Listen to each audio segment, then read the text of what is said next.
नमस्कार, मी पंजाब डक. आज आहे 19 मार्च 2026 आणि आज विशेष म्हणजे गुढीपाडवा आहे. तर सर्वप्रथम शेतकरी सणाच्या गुढीपाडव्याच्या माझ्याकडून शेतकऱ्याला खूप खूप शुभेच्छा. आणि आज आहे गुढीपाडव्याच्या निमित्तानं एक शेतकऱ्याला सांगू इच्छितो की काय झालं की काल थोडीफार प्रसारमाध्यमातून काही लोकांचं असं म्हणणं येईल की पश्चिम महाराष्ट्रातला अंदाज देऊन सांगली, सातारा, सोलापूर, कोल्हापूर आणि नाशिक जिल्ह्याचा अंदाज देऊन. तर आजपासून गुढीपाडव्याच्या निमित्तानं सर्व त्या पश्चिम महाराष्ट्रातल्या शेतकऱ्याला सांगू इच्छितो की यापुढं तुमच्या पश्चिम महाराष्ट्राचा कोल्हापूर, सोलापूर, पंढरपूर त्या परिसरातला मी यापुढं अंदाज देणार नाही म्हणून हे तुम्हाला सांगू इच्छितो.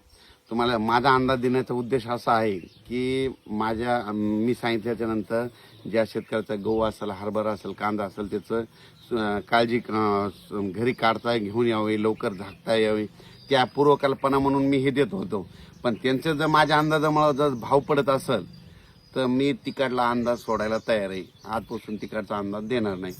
फक्त माझ्या विदर्भातले 6 जिल्हे, पश्चिम विदर्भातले 11 आणि आमच्या मराठवाडा, त्याच्यानंतर जळगाव, धुळे, नंदुरबार, संभाजीनगर ह्या पट्ट्यातला असा ह्या विदर्भ मराठवाड्यातला मी या आजपासून अंदाज देणार आहे. म्हणजे फक्त आम्ही तिकडला जे द्राक्ष पट्टा त्यांचा अंदाज आजपासून तुम्हाला दिसणार नाही.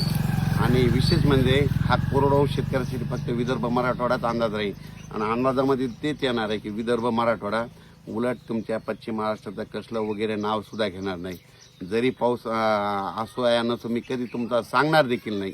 कारण की शेतकऱ्याचे काल मी बघितले एक यूट्यूबमध्ये, तर त्यांची असं म्हणणं की अंदाज सांगून येत तर सांगतच नाही. तर तुम्हाला सांगू इच्छितो,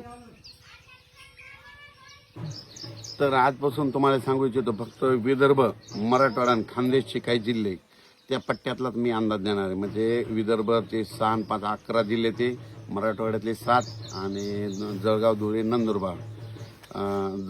नंदुरबार ह्या आणि अहिल्यानगरचा इकडचा खाल्ला पट्टा त्या पट्ट्यातला मी अंदाज देणार आहे. कारण की ह्या पट्ट्यामध्ये कोणाचे द्राक्ष नसल्यामुळं केवळ शेतकऱ्यासाठी अंदाज देणार आहे. शेतकऱ्याचं नुकसान टाळण्यासाठी अंदाज देतो. नसता अंदाज देण्याचं हेच हे की आपल्या शेतकऱ्याचं ह्या निसर्गाच्या लहरीपणापासून नुकसान होऊ नये म्हणून मी हे अंदाज देत असतो.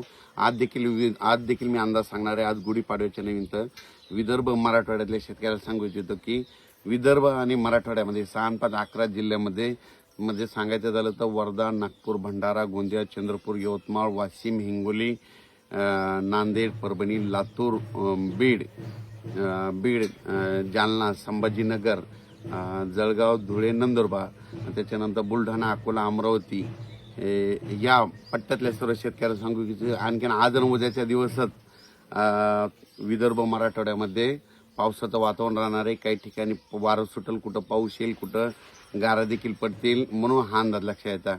हे फक्त 2 दिवस वातावरण राहणार आहे म्हणून हा अंदाज महाराष्ट्रातल्या शेतकऱ्यांनी गुढीपाडव्यानिमित्त हा अंदाज हे लक्षात घ्यायचा. कारण की राज्यामध्ये आज देखील आमच्या भागामध्ये खूप पाऊस झाला सकाळी आणि बऱ्याच शेतकऱ्याचा गहू राहिला होता तर त्यांचं नुकसान झालं. पण आता हे आणखीन 2 दिवस विदर्भ मराठवाड्यामध्ये पूर्व विदर्भ मराठवाडा 6 आणि 5 11 जिल्ह्यामध्ये आणि त्याच्यानंतर मराठवाड्याचे 7 जिल्हे आणि तेलंगणा आणि मध्य प्रदेश ह्या सर्व शेतकऱ्यांना सांगू इच्छितो की 2 दिवस आणखीन पावसाचं वातावरण राहणार आहे म्हणून हा अंदाज लक्षात घ्यायचा. त्याच्यानंतर 21 तारखेच्या नंतर परत हवामान कोरडं होणार आहे म्हणून हा अंदाज देखील सर्व शेतकऱ्यांनी लक्षात घ्यावा. आता ज्यांचा कोणाचा गहू राहिलेला असेल, हरभरा असेल, आज आणि उद्याचे दिवस वातावरण खराब आहे. त्याच्यानंतर 21 पासून वातावरण एकदम स्वच्छ होणार आहे. त्याच्यानंतर हवामान कोरडं होणार आहे. त्याच्यानंतर तुम्ही तुमचा गहू असेल, हरभरा असेल तर ते काढू शकता. म्हणून हे सर्व शेतकऱ्यांनी गुढीपाडव्यानिमित्त हा अंदाज लक्षात घ्यावा. धन्यवाद.